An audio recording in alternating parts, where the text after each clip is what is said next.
Hello and welcome to economics on the move. National sample office जो कि ministry of statistics and programme implementation के under में आती है, 31 अगस्त को उसने 2021 के फर्स्ट क्वार्टर के जीडीपी नंबर्स को रिलीज़ किया जो कि 23.9% निगेटिव में था। ये नंबर आने के बाद ही बहुत सारा पूरे भारत में ये देखा गया कि बहुत सारे ओपिनियंस आने लगे, बहुत सारे टॉक शोज़ होने लगे, अलग अलग पेपर में अलग अलग लैंग्वेजेस में इसके ऊपर डिस्कशन होने लगा। इसमें कुछ डिस्कशन इस तरीके से भी हुआ कि कुछ लोगों ने ये कहा कि ये जो निगेटिव नंबर आए हैं ये कोरोना वायरस की वजह से आए हैं। कुछ लोगों ने इसको एक अलग एंगल में समझाने की कोशिश की। इस टॉपिक को और अच्छी तरीके से समझने के लिए आज मेरे साथ बहुत ही जाना माना नाम है जिनको आपने बहुत सारे टॉक शोज़ में देखा होगा, उनके बहुत सारे आर्टिकल्स पढ़े होंगे, बहुत सारे आर्टिकल्स उनके द हिंदू और इंडियन एक्सप्रेस और बाकी ऐसे प्लेटफॉर्म्स पे भी अवेलेबल हैं। मैं इस वक्त बात प्रोफेसर अरुण कुमार की कर रहा हूँ। प्रोफेसर अरुण कुमार इससे पहले इकोनॉमिक्स के प्रोफेसर थे जवाहरलाल नेहरू यूनिवर्सिटी में। इस वक्त वो मैल्कॉम अधिशेषिया चेयर प्रोफेसर हैं इंस्टीट्यूट ऑफ सोशल साइंस में। प्रोफेसर की दो बहुत ही फेमस किताब है, एक डिमोनेटाइजेशन एंड ब्लैक इकोनॉमी पे जिसका काफ़ी डिस्कशन 2016 में नोटबंदी के दौरान भी हुआ था और उस किताब को मैंने उसी ज़माने में पढ़ा था। बहुत अच्छी किताब है और काफ़ी हेल्पफुल साबित होती है ब्लैक इकोनॉमी के कंसेप्ट को समझने के लिए। इनकी एक और किताब है ग्राउंड स्कॉर्चिंग टैक्स। ये दोनों किताबें जो है वो पेंगुइन पब्लिकेशन द्वारा प्रकाशित की गई है।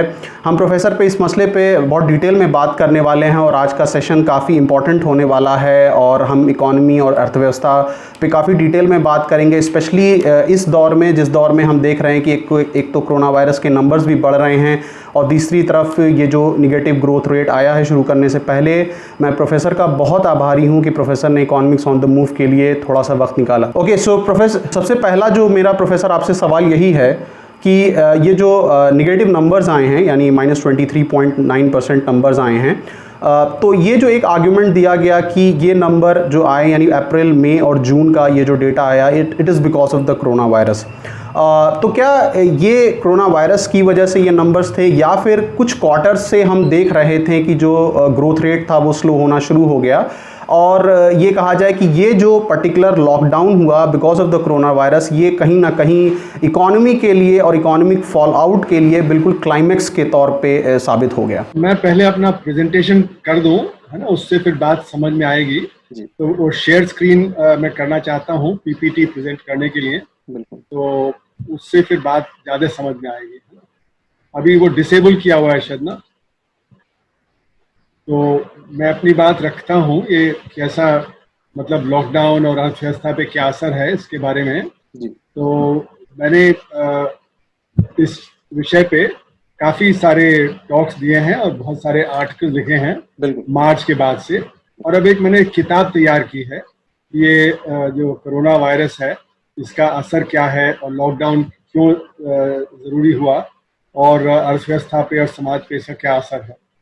तो एक मेरे जो मित्र हैं जो आर्किटेक्ट, जब लॉकडाउन अनाउंस हुआ 25 मार्च को, तो उन्होंने कहा कि अर्थव्यवस्था चल कैसे रही है जब लोग दफ्तर जा नहीं पा रहे, फैक्ट्री जा नहीं पा रहे, सड़कें खाली हैं, तो अर्थव्यवस्था कैसे चल रही है। और ये देखा गया कि जो डीजल का और बिजली की खपत है वो 30% गिर गई और इसकी वजह से हुआ ये कि पर्यावरण स्वच्छ हो गया, तो जो हवा में प्रदूषण था, पानी में प्रदूषण था, वो एकदम बहुत कम हो गया। तो इसका मतलब है कि आर्थिक गतिविधि जो थी वो एकदम से रुक गई है। तो लॉकडाउन के दौरान सवाल ये कि जो एसेंशियल थे, जरूरी चीजें थी, उनका उत्पादन तो रहा थोड़ा बहुत, लेकिन बाकी अर्थव्यवस्था एकदम से रुक गई। तो इसका समाज पे क्या असर है ये हमें समझने की जरूरत है। तो ये जो स्थिति है ये ऐसी स्थिति दुनिया में पहले कभी नहीं आई है, मतलब पिछले 100 साल में तो बिल्कुल ही नहीं आई है। और ये स्थिति जो विश्व युद्ध था उससे भी बदतर है और जो ग्लोबल फाइनेंशियल क्राइसिस था 2007-9 का, उससे भी ज्यादा बदतर स्थिति है। तो युद्ध की स्थिति में होता यह है कि बेरोजगारी नहीं होती है क्योंकि डिमांड पूरी रहती है, सब लोग युद्ध के जो व्यवस्था होती है उसमें जुट जाते हैं। आपका जो उत्पादन है वो बदल जाता है, मतलब पहले जो उत्पादन होता था उससे अब आपको टैंक बनाने हैं, हवाई जहाज बनाने हैं, बंदूकें बनानी हैं, शिप बनाने हैं, तो जो उसका जो ढांचा होता है उत्पादन का वो बदल जाता है, लेकिन उत्पादन कम नहीं होता है।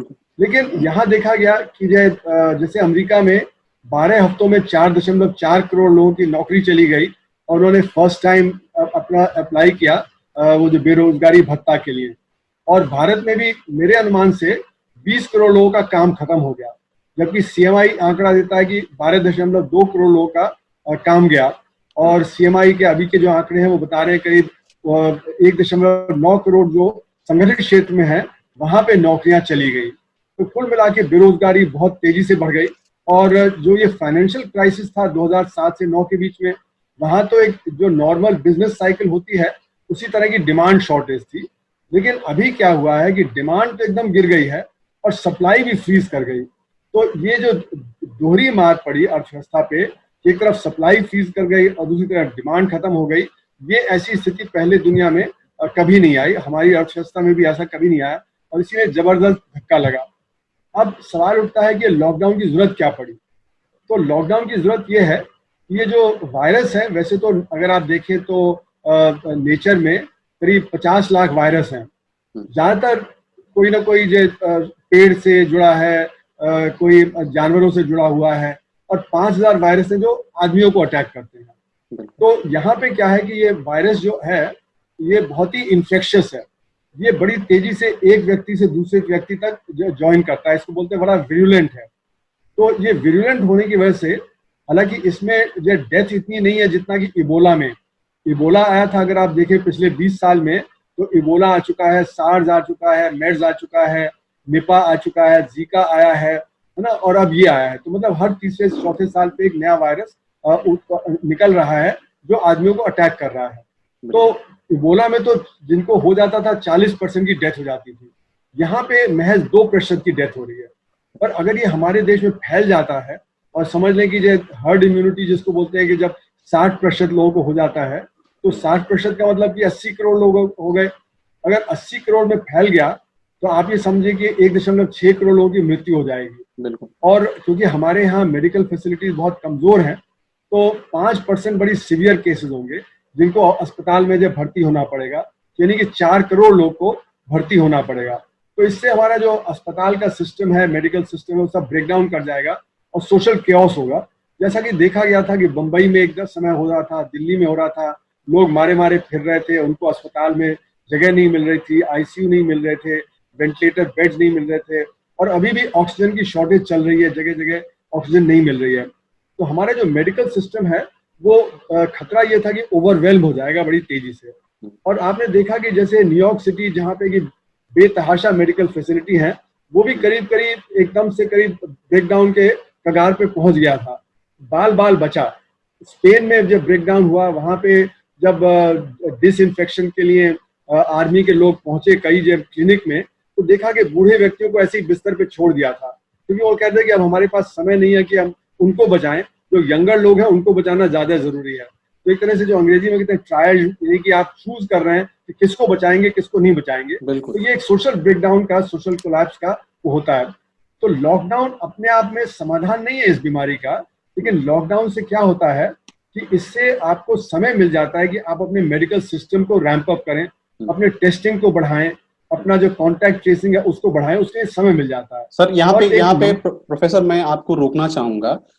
जैसे हम लॉकडाउन का जिक्र कर रहे हैं और हम देख रहे हैं कि जिस तरीके से लॉकडाउन किया गया, तो क्या ये बात तो ऑलरेडी हमें बहुत अच्छे से पता थी कि इकोनॉमिक स्लोडाउन देखा जा रहा था, और उस इकोनॉमिक स्लोडाउन में पॉलिसी नहीं ऐसा नहीं है, ऐसा नहीं है। देखिए, लॉकडाउन के बाद इकोनॉमिक स्लोडाउन हुआ ना, तो लॉकडाउन में क्या है, उससे फायदा क्या है ना, फायदा लॉकडाउन का ये है कि आपका जो डिजीज का स्प्रेड है वो स्लो डाउन कर जाता है, और जब वो स्लो डाउन करता है तो आपका मेडिकल सिस्टम कोप कर सकता है।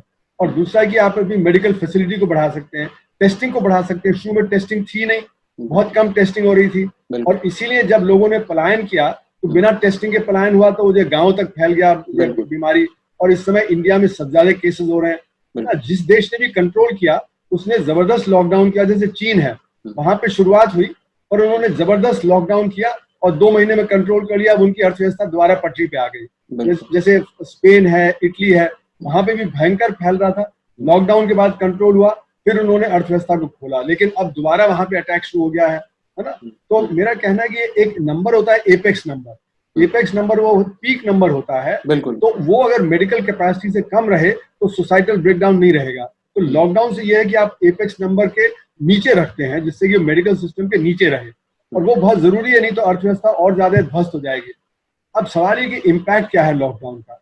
मुझे लगता है कि आपका वही सवाल है कि लॉकडाउन का इम्पैक्ट ये है कि आप घर से बाहर नहीं निकल सकते। तो अगर आप निकलेंगे नहीं तो आप फैक्ट्री नहीं जा सकते, दफ्तर नहीं जा सकते, बाजार नहीं जा सकते, है ना, तो जिससे कि मिक्सिंग ना हो। तो अब ये है कि जब आप नहीं जाएंगे तो आपकी आमदनी भी रुक जाएगी। और देश में हमारे गरीब हैं, गरीब तो रोज कमाते हैं, रोज खाते हैं। तो अभी सर्वे आया था, उसमें बताया कि जो 70% लोग हैं उन्होंने कहा कि हम एक हफ्ते का भी सामान एक साथ नहीं खरीद सकते, तो रोज कमाते हैं, रोज खाते हैं। अब जैसे ही जब लॉकडाउन हुआ तो बाहर से नहीं निकल पाए, उनकी आमदनी एकदम रुक गई, और जब रुक गई तो फिर वो एकदम से जब भूखमरी के कगार पे आ गए, और इसीलिए फिर बड़े लार्ज स्केल पे उन्होंने माइग्रेट करना शुरू किया शहरों से गांव की तरफ।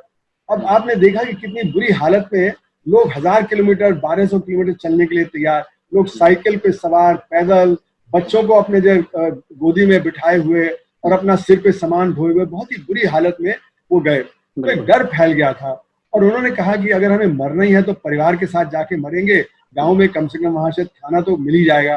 तो मुझे लगता है कि ये जो लॉकडाउन हुआ इसका जो असर ये हुआ कि गरीब जो आदमी है वो बहुत ही बुरी हालत में आ गया, और वो इतना डर गया कि अब वो शायद वापस गांव से आए भी नहीं। अब सवाल उठता है कि लॉकडाउन को सक्सेसफुल कैसे बनाया जाए।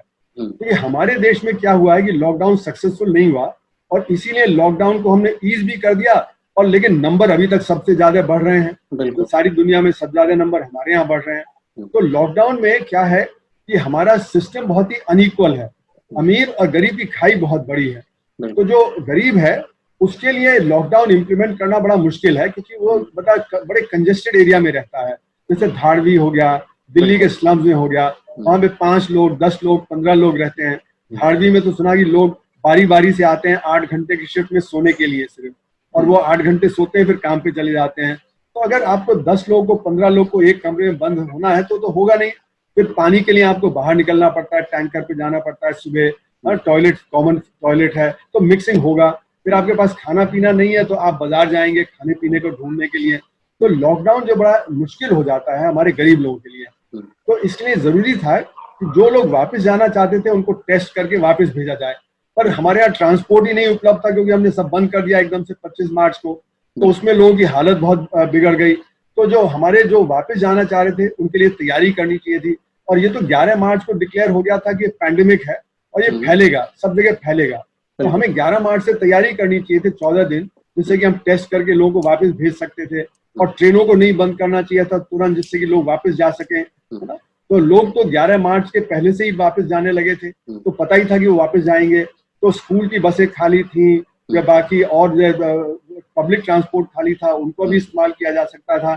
और फिर गांव से सामान लाके शहरों में बांटना चाहिए था, जिससे कि लोगों को खाने पीने की वस्तु मिल जाए, है ना। गाँव में तो सब्जी फल सड़ रहा था, क्योंकि वहां पे जब लेबर नहीं उपलब्ध था, डिमांड नहीं थी, और जब मार्केट बंद हो गए थे। तो दिल्ली में देखा कि आजादपुर मंडी में आधे से कम सामान आ रहा था, उसी तरह लुधियाना वगैरह की मंडियों में आधे से कम सामान आ रहा था, और वो खेतों में ही सड़ जा रहा था।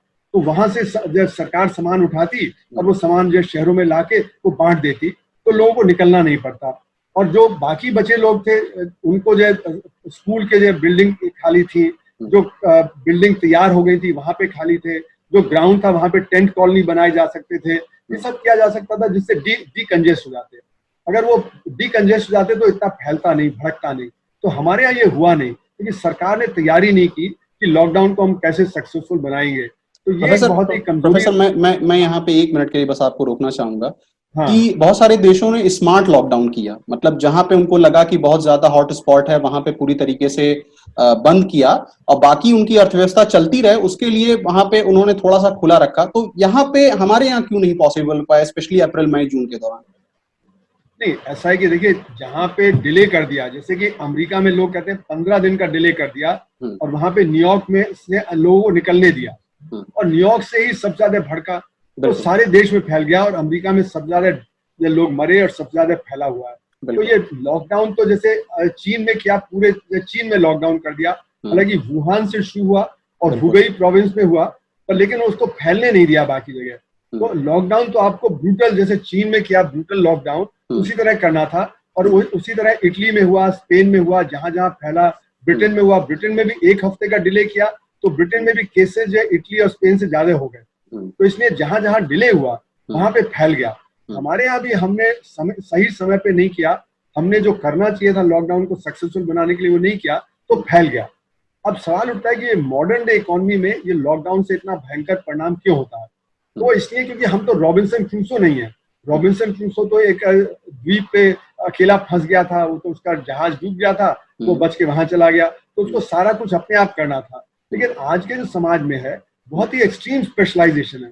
हम एक चम्मच भी नहीं बना सकते, यानी कि हम खनिज लोहा निकाल के उससे पिग आयरन बना के, स्टील बना के चम्मच को ढाल लें, ये नहीं कर सकते। तो कोई भी एक चीज हम नहीं बनाते, जो घर में इस्तेमाल करते हैं वो सारी ज्यादातर चीजें बाहर से आती हैं। तो जो स्पेशलाइजेशन होता है, तो उसमें क्या है कि जब हम काम पे नहीं जा पाते तो जो सारा का सारा प्रोडक्शन स्ट्रक्चर जो ठप हो जाता है। मतलब कि अगर जो खनिज लोहा नहीं आएगा तो जब पिग आयरन नहीं बनेगा, पिग आयरन नहीं बनेगी तो स्टील नहीं बनेगा, तो चम्मच नहीं बनेगी, है ना। तो सारा का सारा प्रोडक्शन स्ट्रक्चर। और होता दूसरा ये है कि जो मॉडर्न डे प्रोडक्शन है वो बहुत ही कॉन्सेंट्रेटेड है। यानी कि जैसे इंडिया में अगर आप देखें, भारत में, तो जो अनाज है वो ज्यादा पैदा होता है पंजाब में और हरियाणा में और पश्चिमी उत्तर प्रदेश में, वहां से फिर वो केरला जाएगा, वहां से आसाम जाएगा। उसी तरह कार का उत्पादन है वो आपका जो मानेसर में होगा ज्यादा, और तमिलनाडु में होगा, और फिर वहां से बाकी सब जगह कारें जो सप्लाई होंगी। तो बहुत लंबी लंबी चेन होती है सप्लाई की। तो आज इंटरनेशनल चेन हो गई है, जहाँ पे चीन से शुरू होकर सारे दुनिया भर के देशों में जाता है। और जैसे ही आपका लॉकडाउन होता है तो सारा सप्लाई चेन रुक जाता है, और इसीलिए सप्लाई रुक जाता है। और इसका एक और असर है दूसरा, कि आपको जो ट्रेड करना पड़ता है, आपको एक जगह से दूसरी जगह माल भेजने के लिए ट्रेड करना पड़ता है, और आपको ट्रांसपोर्ट सिस्टम चाहिए, और आपको वर्किंग कैपिटल चाहिए, है ना। तो फाइनेंस, ट्रेड, ट्रांसपोर्टेशन, ये सब बहुत जरूरी हो जाता है, और इस सब में खर्चा आता है। तो ये जो होता है ये फिक्स कॉस्ट एक तरह से होता है कि आपको जो है वर्किंग कैपिटल चाहिए इस सब को करने के लिए। तो वर्किंग कैपिटल जब होता है तो उसका असर ये होता है कि फिर आपका इन्वेंट्री वगैरह बना के रखना पड़ता है, क्योंकि आपको अगर जो चम्मच बनानी है तो आपके पास जो स्टील होना चाहिए, और चम्मच बन गई तो फिर आपको जो चम्मच का उत्पादन करके उसको सप्लाई करना है, तो इन्वेंट्री होना जरूरी है। तो कोई भी आज मॉडर्न डे प्रोडक्शन के लिए इन्वेंट्री जरूरी है। पर इन्वेंट्री का मतलब है कि फिर आपको बैंक से पैसा उठाना पड़ेगा, तो उसका फाइनेंशियल कॉस्ट होगा, तो इसको वर्किंग कैपिटल बोलते हैं। तो वर्किंग कैपिटल पे आपको इंटरेस्ट पे करना है। पर जब आपने देखा कि लॉकडाउन हुआ तो लोग काम पे नहीं जा पाए, और दूसरा जो सप्लाई है इनपुट की और आउटपुट की वो एकदम से डिस्टर्ब हो गई। और जब वो डिस्टर्ब हो गई तो प्रोडक्शन जो आपका है वो आपके घर पे पाइल अप कर रहा है, आपकी फैक्ट्री पे पाइल अप कर रहा है ना। तो उससे क्या है कि आपका वर्किंग कैपिटल और बढ़ गया जो कॉस्ट। तो वर्किंग कैपिटल कॉस्ट बढ़ गया तो फिर आपको उसको इंटरेस्ट पे करना पड़ेगा। तो आप इंटरेस्ट कैसे पे करते हैं? जब आप जो माल बेचते हैं या आप दफ्तर में काम करते हैं और वो आपका बिकता है, तो फिर उससे आपके जो रेवेन्यू जनरेट होता है, उस रेवेन्यू के जनरेशन से आप जो इंटरेस्ट पे करते हैं। और जब आपका सेल्स ही रुक गया क्योंकि लोग बाहर निकल नहीं रहे, खरीद नहीं रहे, आप सप्लाई नहीं कर पा रहे, तो आप फिर जो वर्किंग कैप पे इंटरेस्ट कैसे पे करेंगे? फिर आपने लोन लिया था कि आपने अपना दफ्तर सेटअप करना है, फैक्ट्री सेटअप करनी है, उसके लिए भी लोन पे इंटरेस्ट चल रहा है। तो इंटरेस्ट पेमेंट जो है वो एकदम से रुक जाता है। और जैसे ही इंटरेस्ट पेमेंट रुक जाता है तो परेशानी बढ़ जाती है, कंपनी फेल करने लगती हैं, तो लॉसेज आपके बढ़ने लगते हैं। और ये देखा गया कि अगर आप जो सेल रुक जाए और आप उत्पादन करते रहें तो फिर क्या होगा कि आपका जो माल और रुक जाएगा, आपका वर्किंग कैपिटल कॉस्ट और बढ़ जाएगा। तो जैसे ही सेल्स रुकेगा प्रोडक्शन तो आपको रोकना पड़ेगा, प्रोडक्शन रोकेंगे तो जो इनकम जनरेशन भी रुक जाएगा, सेल्स भी रुक जाएगा। तो ये एक विशेष साइकिल है जिसमें कि आपका जो कॉस्ट है वो बढ़ता चला जाता है। तो अब ये देखिए कि जो हमारे जो रिसोर्सेज हैं वो एकदम से खत्म होने लगते हैं, तो इसको हम बोलते हैं कि डिस सेविंग हो रही है अर्थव्यवस्था में। तो डिस सेविंग का मतलब है कि सेविंग जो होती है वो क्या होती है? सेविंग होती है पहले आप कोई काम करते हैं, काम से आप आमदनी कमाते हैं, उस आमदनी से आप पहले अपना जो कंजम्पशन करते हैं, खपत करते हैं, तो जो बाकी बचता है वो सेविंग होती है। और जब आपकी इनकम ही रुक गई, आपने आमदनी नहीं कमा रहे क्योंकि आप काम नहीं कर रहे, पर कंजम्पशन तो आपको कंटिन्यू करना है, एसेंशियल कंजम्पशन, यानी कि सेविंग आपकी जो पहले से है उससे आप कंजम्पशन करेंगे, क्योंकि आपकी आमदनी अब तो आ नहीं रही है, तो जो पहले की बचत है उसी से आप कंजम्पशन कर रहे हैं। तो इसका मतलब है कि आप डिस सेव कर रहे हैं। और आपने देखा कि वो तो परिवार लोग करते हैं डिस सेव। अब कंपनियां क्या करती हैं? कंपनियों के पास रिजर्व होता है, जो उन्होंने पहले जो प्रॉफिट कमाया उससे एक रिजर्व बिल्ड करते हैं जो उनकी सेविंग होती है। तो अब जब उनका उत्पादन नहीं हो रहा है, उनको तनख्वाह देनी है, इंटरेस्ट पे करना है, तो वो भी डिससेव कर रहे हैं। तो कंपनियां भी डिससेव कर रही हैं, परिवार भी डिससेव कर रहे हैं। और होता क्या है कि कुछ वीक कंपनी होती है, कुछ स्ट्रॉन्ग कंपनी होती है। स्ट्रॉन्ग कंपनी वो होती है जिनके पास सेविंग ज्यादा होती है, रिजर्व ज्यादा होता है, और वीक कंपनी वो होती है जिनके पास रिजर्व नहीं होता है, रिजर्व कम होता है। तो जो वीक कंपनी है वो फेल करने लगती है, जो स्ट्रॉन्ग कंपनी है वो फेल नहीं करती है। फिर हमने देखा कि जो हमारे समाज में कॉटेज सेक्टर बहुत बड़ा है। कॉटेज सेक्टर में 6 करोड़ यूनिट है। जो लार्ज कंपनी है वो तो 6000 है, लेकिन कॉटेज सेक्टर में 6 करोड़ यूनिट है। अब कॉटेज सेक्टर में क्या है, वर्किंग कैपिटल बहुत थोड़ा होता है। उनका जो इनकम है और वर्किंग कैपिटल, उसमें जो कोई ज्यादा अंतर नहीं होता है। तो जैसे आपने रेहड़ी पटरी वाले को देखा जो रोज अपना सब्जी बेचता है या कुछ और छोटा सा सामान बेचता है, तो जो वो बेचता है उसी से शाम को उसकी आमदनी होती है, उसी से खाता है और अगले दिन उससे माल खरीद के फिर बेचता है। अब उसका अगर एक हफ्ते माल नहीं बिकेगा तो उसका वर्किंग कैपिटल खत्म हो जाएगा, क्योंकि वो कंज्यूम कर लेगा। तो जो कॉटेज सेक्टर है वो बहुत ज्यादा अपनी जो थोड़ी बहुत सेविंग होती है, वर्किंग कैपिटल, उसको खत्म कर देता है। तो इसलिए उसको दोबारा स्टार्ट करना मुश्किल हो जाता है। अब जो बैंक है जहां से हम लोन लेते हैं, वर्किंग कैपिटल लेते हैं, तो बैंक के पास पैसा कहाँ से आता है? जो हम लोग हैं वो बचत करते हैं, वो बैंक में डालते हैं। तो बैंक हमें उस पर ब्याज देता है ना। तो अगर उसको ब्याज वापस नहीं आ रहा है क्योंकि बिजनेस फेल कर रहे हैं, तो फिर वो हमें सेविंग में, हमारी सेविंग पे, बचत पे वो इंटरेस्ट नहीं दे पाएगा, यानी कि वो भी डिससेव करेगा। तो बैंक भी डिससेव करने लगते हैं।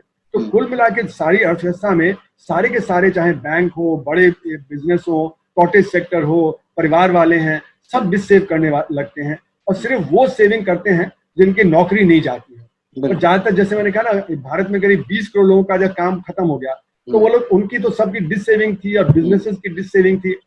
अब हम आते हैं कि हमारा इन्वेस्टमेंट कितना हो रहा है अर्थव्यवस्था में। तो वर्किंग कैपिटल जो है वो एक इन्वेस्टमेंट का हिस्सा होता है, और इन्वेस्टमेंट हमारे कंजम्पशन से ज्यादा क्रूशियल होता है, क्योंकि इन्वेस्टमेंट से ही ग्रोथ होती है। जब इन्वेस्टमेंट होता है तो आपकी मशीन बढ़ती है, आपका जो काम बढ़ता है, तो उसी से ग्रोथ होता है। अब हुआ क्या कि जैसे ही प्रोडक्शन रुक गया तो लोगों की आमदनी रुक गई और बिजनेसमैन का प्रॉफिट रुक गया। और जब वो दोनों का जो कम हो गया तो हमारी डिमांड कम हो जाती है, क्योंकि जो मैं डिमांड कर रहा था अपनी आमदनी से, वो मैं डिमांड कम कर लूंगा, मैं सिवाय एसेंशियल्स के बाकी और कुछ कंज्यूम नहीं करूंगा। और बिजनेसमैन है वो अपना इन्वेस्टमेंट रोक देता है, तो इसलिए डिमांड कम हो जाती है। जब डिमांड कम हो जाती है तो प्रोडक्शन फिर दोबारा और कम हो जाता है, और जो हमारी प्रोडक्शन कैपेसिटी है वो खाली हो जाती है। फिर मैं इन्वेस्टमेंट और काट देता हूँ, तो एक विशेष साइकिल डेवलप हो जाती है, जिसमें ये कंजम्पशन है, इन्वेस्टमेंट है, ग्रोथ है, वो सब गिरने लगते हैं। और इसीलिए जैसे आपने शुरू में कहा कि 23.9% की गिरावट थी, वो इसीलिए इतनी गिरावट हुई क्योंकि इन्वेस्टमेंट रुक गया, कंजम्पशन रुक गया, और ये सब है। मैं उस पर फिर दोबारा आऊंगा। अब ये हमें दिखाता है कि क्यों हमारा central bank, reserve bank of India है, उसकी नीतियां बिल्कुल जो है कामयाब नहीं हो पाई। रिजर्व बैंक ऑफ इंडिया ने फरवरी से अपनी नीतियां अनाउंस की जिससे अर्थव्यवस्था डावाडोल न हो। उन्होंने CRR को काटा, लिक्विडिटी बढ़ाई मार्केट में, उन्होंने जो तरह तरह से जो रिपो रेट काट दिया, रिवर्स रिपो रेट काट दिया, जिससे कि लोग इन्वेस्टमेंट और ज्यादा करें। लेकिन जब बिजनेस ही ठप पड़ा हुआ है तो वो इन्वेस्टमेंट क्या करेगा? वो लोन क्यों लेगा? है ना? लोन तो लेते हैं कि इन्वेस्टमेंट करना है, और लोन इसलिए लेते हैं कि हमें उत्पादन करना है, वर्किंग कैपिटल चाहिए। पर अगर हमारा बिजनेस ठप है तो हम लोन नहीं लेंगे। तो बैंकों के पास 8 लाख करोड़ रुपया अतिरिक्त पैसा था। तो RBI कह रहा है कि भाई आप ये 8 लाख करोड़ रुपए बिजनेस को दो। बैंक कह रहे हैं लोग आ ही नहीं रहे हमारे पास लोन लेने के लिए, तो हम क्या करें? तो 8 लाख करोड़ रुपया वो रिजर्व बैंक में डाल दे रहे थे। तो रिजर्व बैंक कह रहा था कि हमें मत दो, और इसीलिए उन्होंने रिवर्स रिपो रेट काट दिया। और बैंक को लगता है कि भाई खाली रखने की जगह कम से कम रिवर्स रिपो तो मिल रहा है, और मुझे तो ब्याज वैसे भी जो है उस पर इंटरेस्ट देना है, ब्याज देना है। तो इसलिए जो ये दिखाता है कि लिक्विडिटी बढ़ा दी, इंटरेस्ट रेट कम कर दिए, लेकिन उसका असर अर्थव्यवस्था पे बिल्कुल भी नहीं पड़ा। तो RBI की नीतियों से कोई असर नहीं हुआ। और ये एक चीज, बड़ी अहम चीज इकोनॉमिक्स ही दिखाता है कि जो पैसा है वो अपने आप में साधन नहीं होता है, वो अपने आप में रिसोर्स नहीं होता, क्योंकि पैसा होते हुए भी प्रोडक्शन कम हो गया। क्यों? क्योंकि पैसा जब तक कि घूमता नहीं रहेगा तब तक वो रिसोर्स नहीं तैयार करेगा, तब तक वो जो अर्थव्यवस्था को जो, तो इकोनॉमिक एक्टिविटी जरूरी है, न कि पैसा। तो लिक्विडिटी आप बढ़ा दें, इंटरेस्ट रेट काट दें, उसका कोई जरूरी नहीं कि असर पड़ेगा। अब हम आते हैं कि हमारे देश में 2 तरह के, तो असंगठित क्षेत्र में 94% लोग काम करते हैं और 45% उत्पादन होता है, और संगठित क्षेत्र में 6% लोग काम करते हैं और 55% उत्पादन होता है। तो हमारे जो असंगठित क्षेत्र है वहां पे गरीब लोग काम करते हैं, उनके पास कोई बचत नहीं होती है, सेविंग नहीं होती है। तो जैसे ही उनके जो इनकम खत्म हो गई तो उनका कंजम्पशन जबरदस्त गिर गया, बिल्कुल, वो भुखमरी के कगार पे आ गए। तो ये जो अनइवन डेवलपमेंट हमारे देश में हुआ है, टॉप डाउन डेवलपमेंट हुआ है, उसकी वजह से लोग जो गांव से शहर आए और शहर में बड़ी बुरी हालत में वो रहते हैं। और जो कॉटेज सेक्टर, जैसे मैंने कहा, उनकी सेविंग खत्म हो गई। तो जो सेल्फ एम्प्लॉयड है वहां पे, जैसे कि जो छोटा रेडी पटरी वाला है, जो बढ़ई है, मजदूर है, जो टैक्सी ऑटो ड्राइवर है, ऐसे बहुत सारे, इनकी भी सेविंग खत्म हो गई। तो यहाँ पे जो असंगठित क्षेत्र 94% लोग हैं, इन पे जबरदस्त असर पड़ा। तो 94% लोगों पे असर पड़ने का मतलब है कि अर्थव्यवस्था में क्राइसिस तो होगा ही होगा। तो ये 6% तो अर्थव्यवस्था चला नहीं सकते। अब देखिए संगठित क्षेत्र का, संगठित क्षेत्र में भी क्या हुआ, जैसे कि सीएमआई के आंकड़े बताते हैं कि वहां पे भी करीब 1.9 करोड़ लोगों की नौकरी चली गई। जिनकी नौकरी नहीं भी गई, वहां पे उनकी तनख्वाह में कटौती हुई। जैसे कि आपने देखा मीडिया में 10% से लेके 50% तनख्वाह काटी गई, जो हमारे मीडिया कर्मी थे। उसी तरह बाकी और कंपनियां हैं, वहां पे लोगों को कहा गया कि या तो आप रिजाइन कर दो और नहीं तो हम आपको निकाल देंगे, या फिर ये कहा गया कि आपकी तनख्वाह हम काट देंगे, हम कैसे आपकी तनख्वाह दे पाएं। तो मार्च के महीने में तनख्वाह मिली, कुछ अप्रैल में मिली, लेकिन मई में वगैरह में तनख्वाह नहीं मिली। तो वहां पे भी क्या हुआ कि आमदनी काफी गिरी है संगठित क्षेत्र में। संगठित क्षेत्र में तो गिरी, संगठित क्षेत्र में भी इसका असर हुआ। बिल्कुल प्रोफेसर, यहाँ पे अभी centre for monitoring Indian economy का एक डेटा भी आया जिसमें उन्होंने ये बात कही है कि 6.6 मिलियन व्हाइट कॉलर्ड एम्प्लॉइज की जॉब गई है। हाँ, नहीं, उनका टोटल है कि जो सैलरीड एम्प्लॉय हैं वो 1.9 करोड़ लोग के काम चला गया है ना, 1.9 करोड़ है ना। 6.6 मिलियन तो वैसे ही थे, पर जो सैलरीड एम्प्लॉय हैं उनका और भी ज्यादा नंबर, और ज्यादा। तो इसलिए जो कंजम्पशन था वो सिर्फ जरूरी चीजों का कंजम्पशन लोगों ने किया, क्योंकि लोगों के पास हाथ में पैसा कम था, अनिश्चितता का दौर हो गया, और जो सब जगह डिससेविंग होने लगा। अच्छा, सेल्फ एम्प्लॉयड हमारे देश में काफी हैं, अब एल्डरली लोग काफी हैं जो पेंशन पे हैं, रिटायर्ड हैं, है ना, उन्होंने सबने अपनी सेविंग्स में जो कमी करनी शुरू कर दी। और जो स्मॉल सेवर थे, जिन्होंने स्टॉक मार्केट में पैसा डाला था, स्टॉक मार्केट भी बड़ी बुरी तरह से गिर गया था, तो वहां पे भी अनिश्चितता आ गई। फिर एक वेल्थ इफेक्ट होता है। वेल्थ इफेक्ट का मतलब जो अमीर लोग हैं, जब उनकी जो संपत्ति कम हो जाती है तो वो भी अपना कंजम्पशन और इन्वेस्टमेंट कम कर देते हैं। तो जो हर तबका आप देखें, मिडिल क्लास है या वेल्थी है, गरीब है, सबने अपना कंजम्पशन कम कर दिया, तो अर्थव्यवस्था में डिमांड इसकी वजह से गिर गई।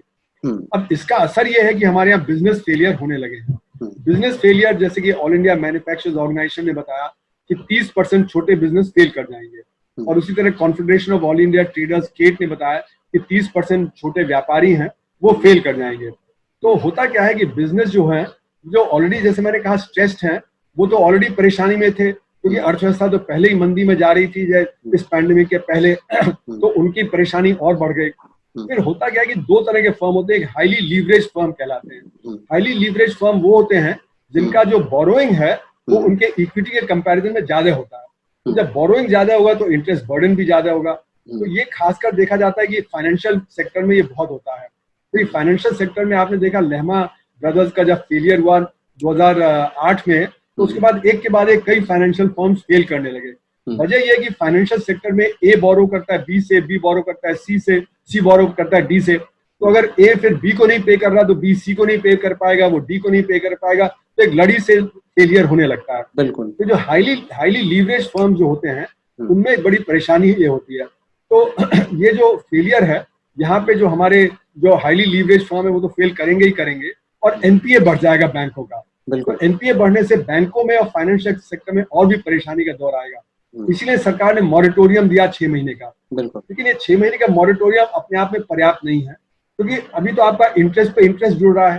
तो 6 महीने बाद जब आपका बिजनेस स्टार्ट नहीं हो पाएगा या बिजनेस कम होगा तो आप कैसे उसको रीपे करेंगे। तो ये एक परेशानी का दौर है जिसमें कि बहुत ज्यादा हमारे बिजनेस का फेलियर होगा और बिजनेस के फेलियर से परेशानी और बढ़ जाएगी।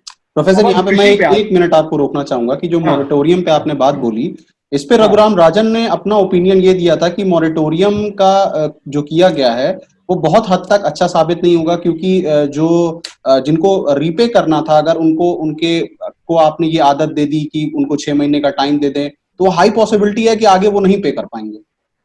नहीं, वो रघुराम राजन जी एक मॉनेटरिस्ट इकोनॉमिस्ट हैं और ये लोग बड़े कंजर्वेटिव होते हैं। ये बहुत ही कंजर्वेटिव तरह के आइडियाज अपने देते हैं, तो उनकी बात सही नहीं है।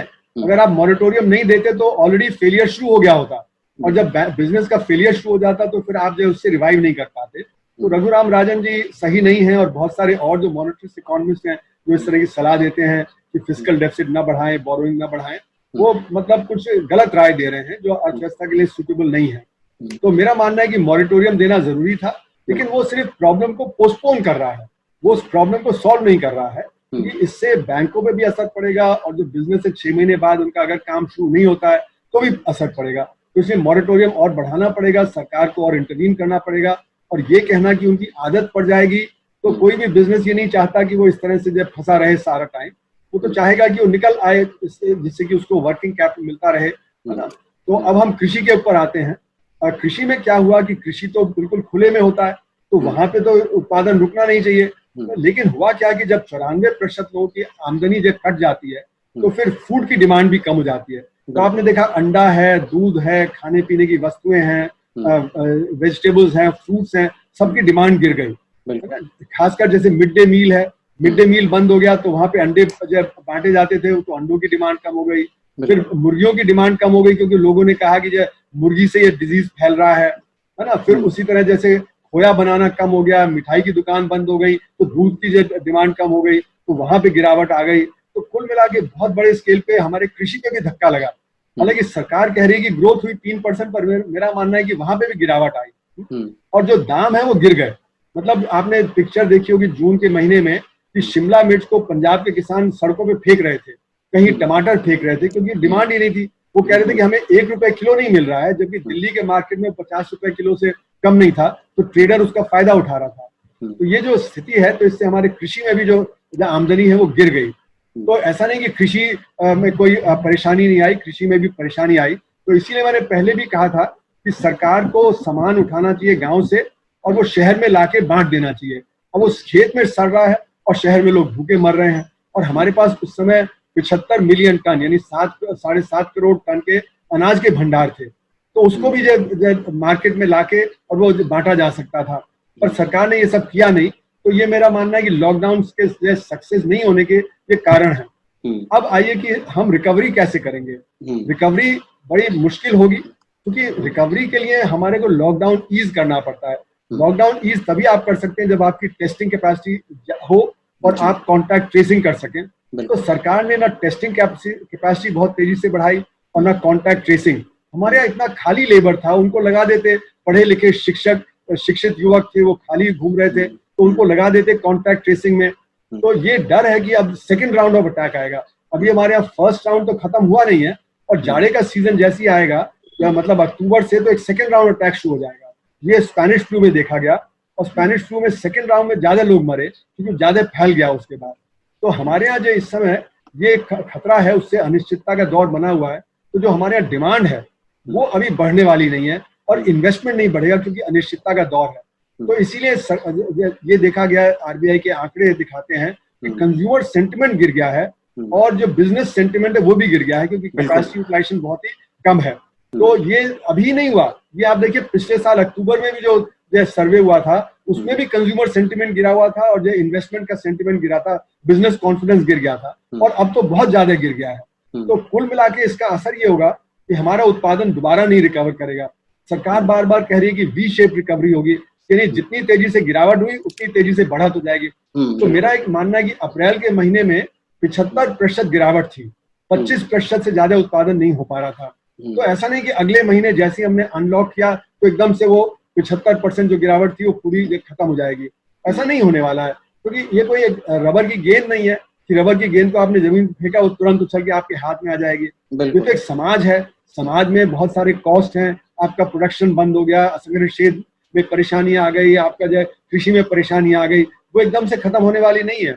आपका वर्किंग कैपिटल की प्रॉब्लम है, आपके लोन रिपेमेंट की प्रॉब्लम है, बैंकों के फेलियर की प्रॉब्लम है। ये सारी चीजें बहुत धीरे धीरे जाएंगी और वो तुरंत नहीं आएंगी। तो ये मैंने ग्राफ दिखा रहा हूँ, ये ग्राफ दिखा रहा है कि अगर सरकार जब कह रही है कि हम तुरंत रिकवर करेंगे, तो भी रिकवर करते करते अगर जनवरी 2020 की स्थिति में हम जाएंगे तो -18% का ग्रोथ रेट होगा। और अगर स्लोअर उससे होगा, यानी कि 2 महीने बाद रिकवरी होनी शुरू होगी, तो यू शेप रिकवरी होगी जिसमें हमारा -31.9% का ग्रोथ रेट आएगा साल का। अगर उससे भी स्लो होगा, यानी कि 4 महीने बाद रिकवरी शुरू होती है और फिर हम 1 साल में जनवरी 2020 की स्थिति में जाते हैं, तो -37% की होगी। और अगर 2 साल में रिकवरी होती है यानी कि 4 महीने बाद रिकवरी धीरे धीरे शुरू होती है, तो -55% का ग्रोथ रेट आएगा इस साल। यानी कुल मिला के जो हमारा रेट ऑफ ग्रोथ रिकवर जल्दी नहीं करने वाला है। तो ये जैसे रघुराम राजन वगैरह बोलते हैं कि 5% गिरावट रहेगी, अब लोग बोल रहे हैं 10%। मैं तो बोल रहा हूँ कि अगर बहुत ही ऑप्टिमिस्टिक हुआ तो भी -18% होगा, अभी तो नॉर्मल वे में -31% होगा। तो अगर आप देखें कि अब अगर जो हमारा 30% जीडीपी गिर जाता है, तो पिछले साल 204 लाख करोड़ रुपया था, उसमें हमारा 60 लाख करोड़ रुपया गिर जाएगा, तो 135 लाख करोड़ रुपया रह जाएगा। तो ये हमें ध्यान देना पड़ेगा कि करीब करीब 70 लाख करोड़ रुपए की गिरावट हो जाएगी हमारे जीडीपी में। तो जो 23.9% का भी गिरावट है, वो मेरा मानना है वो सही नहीं है, क्योंकि गिरावट इस समय जैसे मैंने कहा कि वो करीब करीब -50% के करीब गिरावट है, और ये गिरावट जो बहुत भयंकर है, इससे निकलना बहुत ही मुश्किल होगा, बहुत समय लगेगा। अब ये देखिए कि इसका असर हमारे सरकार के रिसोर्सेज पे पड़ेगा, क्योंकि जो टैक्स आता है वो कहाँ से आता है? वो आमदनी कमाने से आता है और उत्पादन करने से आता है ना। जब आप उत्पादन करते हैं तो उस पर एक्साइज होता है, जीएसटी होता है। जब आपको जो आमदनी आती है तो उस पर इनकम टैक्स होता है, कॉर्पोरेशन टैक्स होता है। तो जब उत्पादन रुक गया, कंजम्पशन कम हो गया, प्रोडक्शन कम हो गया, तो टैक्स कलेक्शन भी अपने आप कम हो जाएगा। तो मेरा मानना है जो टैक्स कलेक्शन है वो बेतहाशा गिरेगा, क्योंकि जैसे जीएसटी है, तो अब आपने उत्पादन तो ज्यादातर किया है एसेंशियल्स का, एसेंशियल्स पे 0%, 5% और 12% का टैक्स लगता है। जो नॉन एसेंशियल होते हैं, लग्जरी गुड होते हैं, सिन गुड होते हैं, उन पे 18%, 28% और 43% होता है। तो जिन पे हाई टैक्स लगता है वहीं पे गिरावट होगी, और जिन पे कम टैक्स लगता है वहीं पे प्रोडक्शन होगा। तो आपका जीएसटी कलेक्शन जब 50% गिर जाएगा, इनकम टैक्स गिर जाएगा, तो कुल मिला के जो जीडीपी का जब अभी तक 16-16.5% आपका टैक्स आता था, वो गिर के 12% रह जाएगा। तो एक तरफ जीडीपी गिर गया, 204 लाख करोड़ रुपए से आपका 130 लाख करोड़ रुपया रह गया, है ना। जबकि आपको लग रहा था कि आपका वो बढ़ के 222 लाख करोड़ रुपए हो जाएगा, तो 222 लाख करोड़ रुपए होने की जगह वो 140 लाख करोड़ रुपया या 130 लाख करोड़ रुपया रह जाएगा। बहुत बड़ी गिरावट होगी। तो टैक्स कलेक्शन में मेरा मानना है कि करीब करीब पिछले साल 32 लाख करोड़ का टैक्स कलेक्शन था, वो आधा होकर 17 लाख करोड़ रुपए रह जाएगा। प्रोफेसर, यहाँ पे मैं 1 मिनट के लिए आपको रोकना चाहूंगा। हम रेवेन्यू कलेक्शन की बात कर रहे थे, स्पेशली जीएसटी की बात कर रहे थे। फरवरी में सीबीडीटी यानी central board for direct taxes ने अपना एक डेटा दिया, जिसमें उन्होंने ये कहा कि भारत में सिर्फ 1.46 करोड़ लोग होते हैं आउट ऑफ 130 करोड़ जो कि डायरेक्ट टैक्स यानी इनकम टैक्स वगैरह पे करते हैं। तो सरकार पूरी तरीके से सिर्फ जीएसटी पे रेवेन्यू कलेक्शन के लिए क्यों डिपेंड होती है? कहने का मतलब है कि ऐसी कोई पॉलिसी या फिर ऐसी कोई स्ट्रैटेजी क्यों नहीं तैयार की गई कि इतनी अब बड़ी आबादी जो कि टैक्स के दायरे में आ सकती थी, डायरेक्ट टैक्स के दायरे में, वो उससे बाहर चली गई है और जिसकी वजह से रेवेन्यू पे बहुत ज्यादा इफेक्ट होता है। नहीं, ऐसा है कि हमारे देश में ना ये थोड़ा हम भटक जाएंगे इस विषय से। काले धन की अर्थव्यवस्था बहुत है।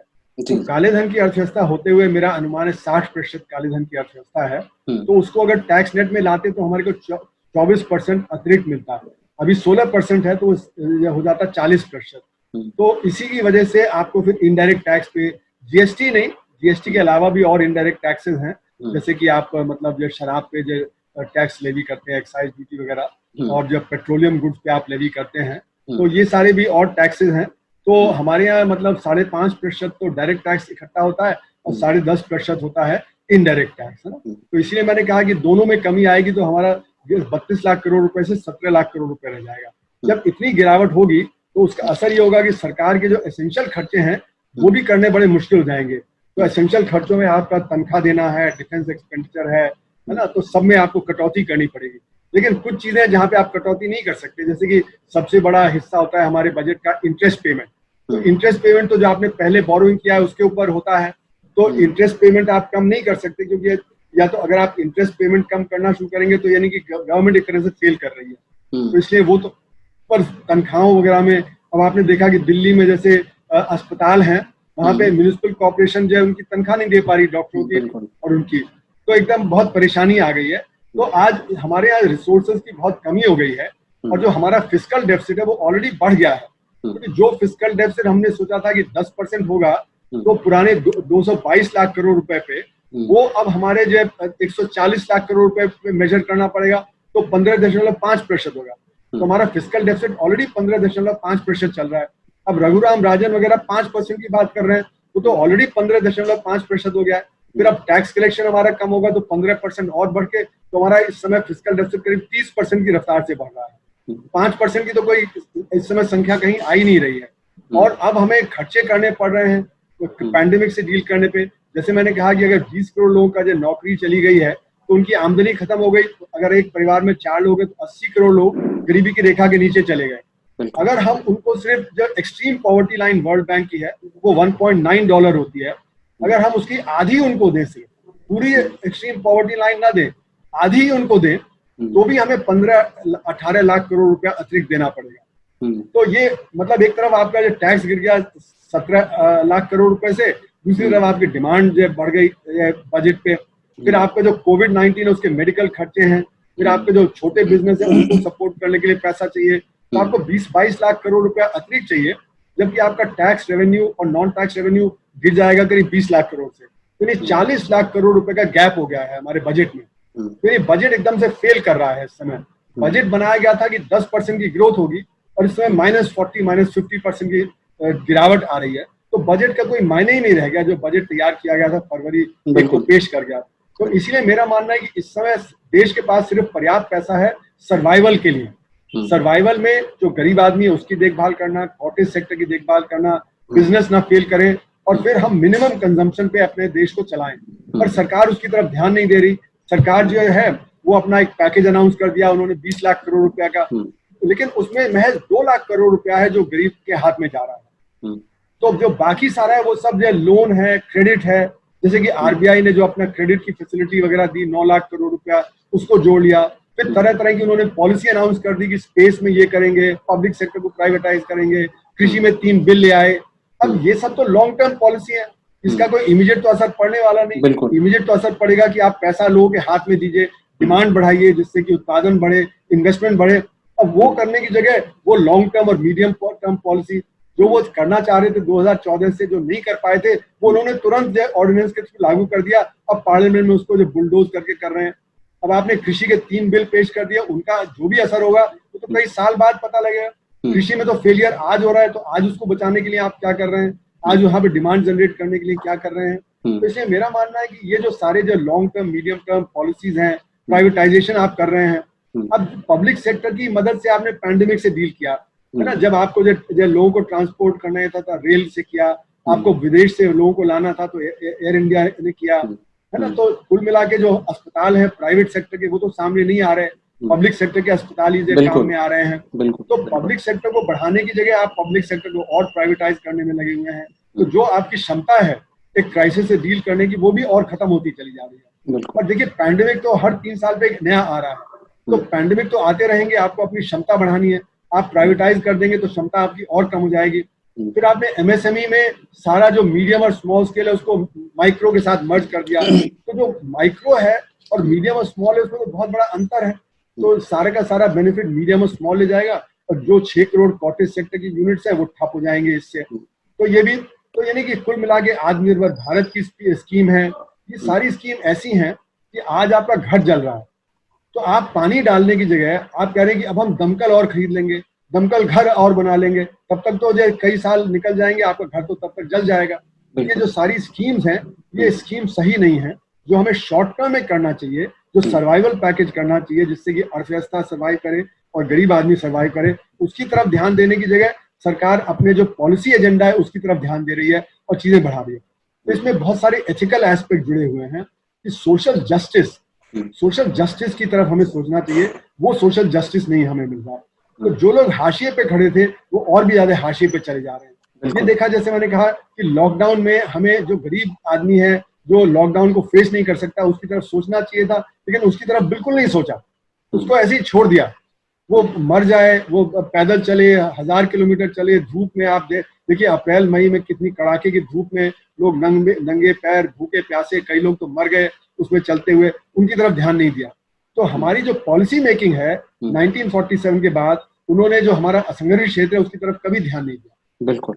और जो हमारा जो असंगठित क्षेत्र उसको पहले हमने हिट किया नोटबंदी से, फिर जीएसटी से, फिर एनबीएफसी क्राइसिस।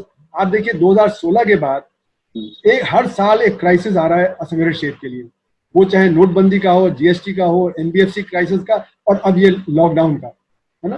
तो हमने क्या किया है कि हमारे समाज में ये सोचा कि चीप लेबर की जरूरत है, तो हमें घरों में जो हमारे मिडिल क्लास के और जो रिच के होम है वहां पे चीप लेबर मिले, हमारे बिजनेस को चीप लेबर मिले, तो असंगठित क्षेत्र को छोड़ दो, असंगठित क्षेत्र की तरफ ध्यान ही नहीं दो। तो ये एक हम जो अनएम्प्लॉयड लोग हैं ये हमारे रिजर्व आर्मी ऑफ लेबर है, जिससे कि हम ये वेजेस को कम रखें, कम से कम, जिससे कि जो हमारा जो समृद्ध समाज है वो और भी ज्यादा आगे बढ़ोते। और इसीलिए हमारे देश में अमीर और गरीब की खाई बेतहाशा है। मतलब इतने गरीब देश में 100 से ज्यादा बिलियनर हैं, जितने कि जापान में भी नहीं है। जो जापान हमसे 30 गुना ज्यादा अमीर है, वहां पे इतने बिलियनर नहीं है जितने कि हमारे यहाँ बिलियनर है। तो ये यही दिखा रहा है कि हमारे यहाँ जो अमीर और गरीब की खाई है वो जानबूझ के बढ़ाई गई है। और जो 94% लोग हैं जो असंगठित क्षेत्र में, और बहुत सारे वर्कर जो संगठित क्षेत्र में, उनको हम लिविंग वेज नहीं देते। लिविंग वेज का मतलब है कि वो अपना जो सारा कुछ जो काम, तो ये जो हमारे जो संगठित क्षेत्र के लोग हैं जो काम करने वाले, और बहुत सारे संगठित क्षेत्र वाले भी तो बहुत ही अनसिविलाइज्ड कंडीशन में रहते हैं, स्लम्स में रहते हैं, ना उनको हेल्थ फैसिलिटी है, ना पीने का पानी ठीक से है, तो साफ पानी नहीं मिलता, तो फिर सैनिटेशन कैसे वो करेंगे, फिर वो टॉयलेट कॉमन है, फिर वहां पे जो खाने पीने को ठीक से नहीं मिलता उनको, तो बड़ी बुरी हालत में रहते हैं। इसीलिए हमारा हेल्थ क्राइसिस ज्यादा बड़ा है। तो जो सवाल उठता है कि सबसे ज्यादा गिरावट हमारी अर्थव्यवस्था में क्यों आई, 23.9% की, जबकि ग्रेट ब्रिटेन में भी 20.4% की गिरावट रही Q1 में। तो इसलिए भी हमारा असंगठित क्षेत्र बहुत भयंकर है, बहुत ही बड़ा है, वहां पे वो कोप नहीं कर सकते हैं। और जिस तरह का प्लान देखा गया शहरों से गांव की तरफ, वो और किसी बड़ी अर्थव्यवस्था में नहीं देखा गया। तो ये दिखाता है कि हमारे यहाँ जो हालात हैं हमारे गरीब आदमी के, वो बहुत ही ज्यादा खराब हैं।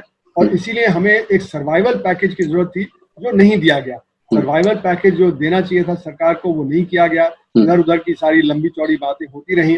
तो ये जो अभी हमारे जो लोग हैं वो गांव में गए हैं, वहां पे उनको काम नहीं मिल रहा है, तो वो शहर वापस भी आ रहे हैं। अब सरकार ने जानबूझ के जो रूरल एम्प्लॉयमेंट गारंटी स्कीम है उसको बढ़ाया नहीं। वहां पे कम से कम 4-5 लाख करोड़ रुपया डालना चाहिए था, और इन्होंने महज 60,000 करोड़ रुपए से 40,000 करोड़ बढ़ा के 1 लाख करोड़ रुपए कर दिया। तो जब गांव में भी काम नहीं मिलेगा तो लोग वापस शहर आएंगे। अब शहर में भी काम नहीं है तो बेचारे फंस गए हैं, न गांव के न शहर के। फिर आप देखेंगे जो रोजगार में वो परेशान है, और शिक्षा में भी जो गरीब आदमी के बच्चे हैं वो वहां पे परेशान है, क्योंकि उनके पास जो वेब पे नेट पे जो शिक्षा हो सकती है उसके लिए साधन नहीं है, हेल्थ के लिए लाचार है। तो जो गरीब आदमी है उसकी स्थिति बहुत ही भयंकर है, और इसीलिए सोशल जस्टिस का सेंस हमारे देश में नहीं है। इसीलिए मैं इसमें एक सवाल ये करना चाहूंगा प्रोफेसर कि आपने ये जो सोशल मतलब पैकेज की जो बात की, इस पैकेज में आपका डायरेक्ट कैश ट्रांसफर बेनिफिट की भी आप बात कर रहे थे क्या? मैं अभी आ रहा हूँ, मैं बस लास्ट स्लाइड कंक्लूड करके फिर आता हूँ, है ना। तो अब ये मैं कंक्लूड कर रहा हूँ कि ये लॉकडाउन से मशीनें भी थी, फैक्ट्रियां भी थी, दफ्तर भी थे, लेकिन अर्थव्यवस्था ठप हो गई थी क्योंकि लोग जा नहीं पाए थे। और जो गरीब है, जो असंगठित क्षेत्र का है, उसके पास बचत नहीं होती, तो वो एकदम से परेशानी के दौर में आ गया। तो उसको सपोर्ट करने के लिए हमें एक्सपैंडेड पीडीएस की, पब्लिक डिस्ट्रीब्यूशन सिस्टम की जरूरत थी, एक्सपैंडेड प्रोक्योरमेंट की जरूरत थी, जिससे किसानों को भी फायदा होता। और जो मार्जिनलाइज है वो और भी ज्यादा मार्जिनलाइज हो गया इस लॉकडाउन में। और हेल्थ इंफ्रास्ट्रक्चर करीब करीब ब्रेकडाउन के कगार पे है, क्योंकि इस समय जितने केसेस बढ़ रहे हैं तो जगह जगह ऑक्सीजन नहीं है, बेड नहीं है, परेशानी का दौर बहुत बढ़ता जा रहा है। और जो बजट है वो बिल्कुल बेकार हो गया है, क्योंकि बजट था बनाया कि 10% बढ़त होगी, इस समय 40% गिरावट है, तो 50% टर्न अराउंड है। तो बजट को दोबारा रिफॉर्मुलेट करना, खर्चे काटने, अब फिजूल खर्ची जो सरकार में है उसको काटना, ये बहुत जरूरी हो गया है। और जो हमारा जो सर्वाइवल पैकेज है उसकी तरफ ध्यान देना जरूरी है, नहीं तो समाज में और भी ज्यादा असंतोष फैलेगा और ज्यादा परेशानी होगी। ये जो सारी समस्याएं हैं ये अनइवन डेवलपमेंट की वजह से है। जो हमारे 1947 से अनइवन डेवलपमेंट हुआ, अमीर गरीब की खाई बढ़ गई, गांव और शहर की खाई बढ़ गई, किसानी और बाकियों के बीच की खाई बढ़ गई। तो हमें जब बेसिक डेवलपमेंट को रीथिंक करना पड़ेगा कि हमारा डेवलपमेंट पैराडाइम क्या हो, और इसका असर होगा हमारे ट्रेड पे, हमारे ओपननेस पे, हमारे पर्यावरण पे। और पर्यावरण पे खासकर क्योंकि जो अब जो डिजीज आ रहे हैं वो पर्यावरण के डिस्ट्रक्शन से आ रहे हैं। जब वुहान में जो ये फैला वो एक वेट मार्केट से फैल के इधर आया, तो ये जो वेट मार्केट है वो इसीलिए जब परेशानी का दौर बन रहा है क्योंकि वो चीजें वहां पे बिगड़ जाती हैं। हमें पर्यावरण को बचाना है। और जो ट्रेड है, अब हमारा ट्रेड पे भी असर पड़ रहा है, क्योंकि सारे जो उन्नत देश हैं, यूरोप के हैं, अमेरिका है, वो अपने जो प्रोड्यूसर्स हैं उनको कह रहे हैं कि आप चीन छोड़ के वापस आइए, तो वो इंडिया में कैपिटल ना आने की जगह वो वापस यूरोप जाएगा, वो वापस अमेरिका जाएगा, और सब जगह सप्लाई चेन शॉर्टन होगी, तो मतलब ट्रेड कम हो जाएगा, ट्रैवल कम हो जाएगा, सर्विसेज कम हो जाएंगी, तो इसका बहुत बड़ा असर पड़ेगा। तो हमें ये सारा सोचना पड़ेगा। लेकिन अभी क्या है कि हमारे यहाँ ऑपोजिशन एकदम खत्म हो गया है, ऑपोजिशन बचा ही नहीं है। अगर ऑपोजिशन नहीं रहेगा तो ये नए विचारों की तरफ ध्यान कौन देगा? तो सरकार तो वही करेगी जो उनका जो एजेंडा है। तो इसलिए मेरा मानना है कि इस समय एक बहुत बड़ी कठिनाई है हमारे सामने कि इस समय जो नए विचार हैं वो कहाँ से आएंगे, और नई तरह से हमें अपने बारे में सोचना पड़ेगा, क्योंकि हमारी अर्थव्यवस्था जनवरी 2020 कभी नहीं पहुंचेगी। जो भी होगा वो एक न्यू नॉर्मल होगा। न्यू नॉर्मल कैसा होगा, उसमें ट्रेड कैसा होगा, एनवायरनमेंट कैसा होगा, उसके बारे में अभी से सोचना बहुत जरूरी है। नहीं तो हम बाद में फिर पछताएंगे, और जैसे कि अभी हमारा 40% गिर गया है, और भी गिरावट आ जाएगी। धन्यवाद। ओके, बहुत बहुत शुक्रिया प्रोफेसर अरुण कुमार। प्रोफेसर ने बहुत अच्छे अंदाज में पूरे पीपीटी प्रेजेंटेशन दिया, और जितने भी सवाल हो सकते थे आप ये समझ लीजिए कि उन सबके जवाब प्रोफेसर ने दे दिए हैं। एक आखिरी सवाल मैं इसमें करके अपने सेशन को एंड करूंगा कि प्रोफेसर, आपने अनऑर्गेनाइज सेक्टर पे और इन सारी चीजों पे बहुत डिटेल में बात की, लेकिन हमने देखा कि मई के मंथ में एमपी, गुजरात और यूपी ने लेबर लॉ एबॉलिश कर दिया, और लेबर लॉ एबॉलिश जब किया तो उन्होंने ये कहा कि इससे इकोनॉमिक प्रॉस्पेरिटी आएगी। तो आप इस पे क्या सोचते हैं? जैसे मैंने कहा कि सरकार इस समय जो उनका 2014 से एजेंडा था कि फार्म का, लेबर का, लैंड का, वो पुश कर रही है, क्योंकि इस समय ऑपोजिशन खत्म हो गया है। तो वो चाहते हैं कि ये सारा बिजनेस को फायदा पहुंचाया जाए। तो जैसे मैंने कहा कि हमारे यहाँ असंगठित क्षेत्र तो ऑलरेडी पिस रहा था, इससे असंगठित क्षेत्र और भी पिसेगा, और जब असंगठित क्षेत्र पिसेगा तो हमारी अर्थव्यवस्था और चौपट होगी।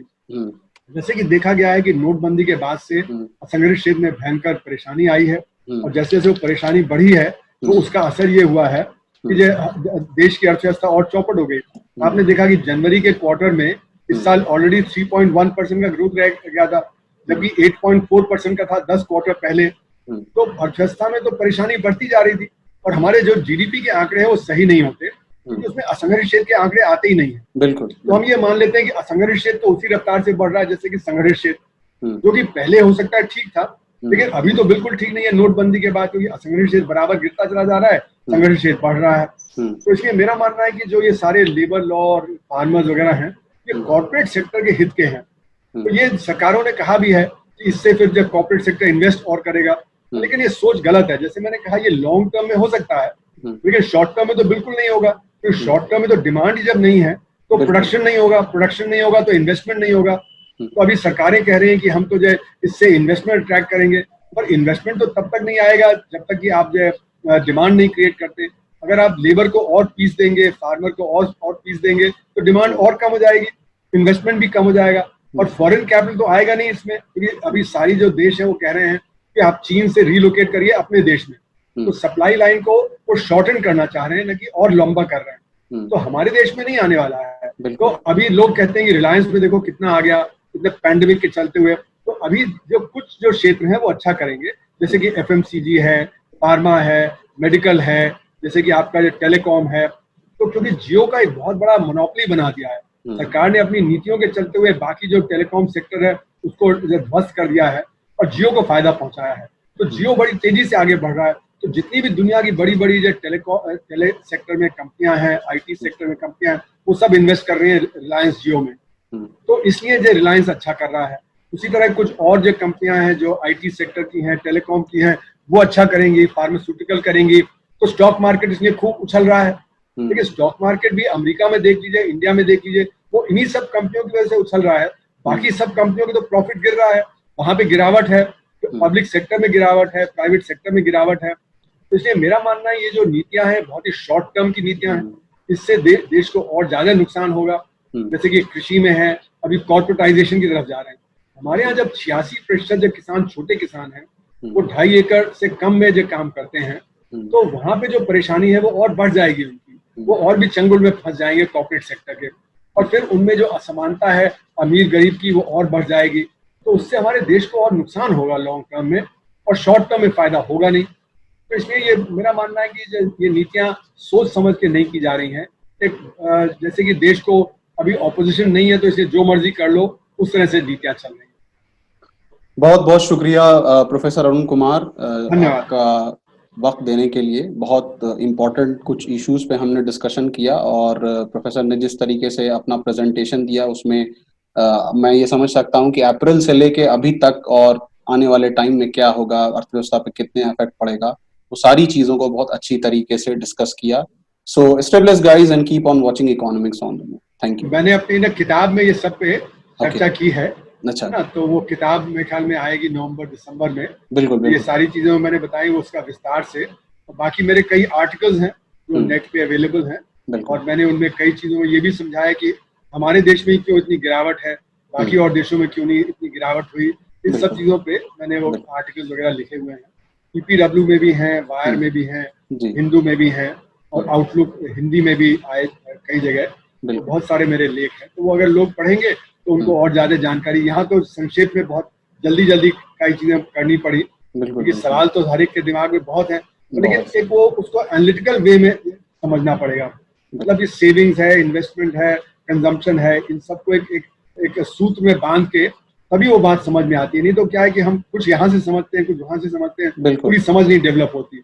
और सरकार ये चाहती है कि लोगों की समझ ना डेवलप हो, जिससे कि उनको हम वो सरकार कहते हैं कि वी शेप रिकवरी है, तुरंत रिकवरी हो जाएगी, जबकि तुरंत रिकवरी होने वाली नहीं है। बिल्कुल। तो इसलिए ये सारी चीजें जब हम बड़े परिप्रेक्ष्य में देखेंगे, तभी हमको जो इंडिविजुअल तक की बात है वो समझ में आएगी कि संघर्ष क्षेत्र में बेरोजगारी क्यों है, संघर्ष क्षेत्र में बेरोजगारी क्यों बढ़ रही है।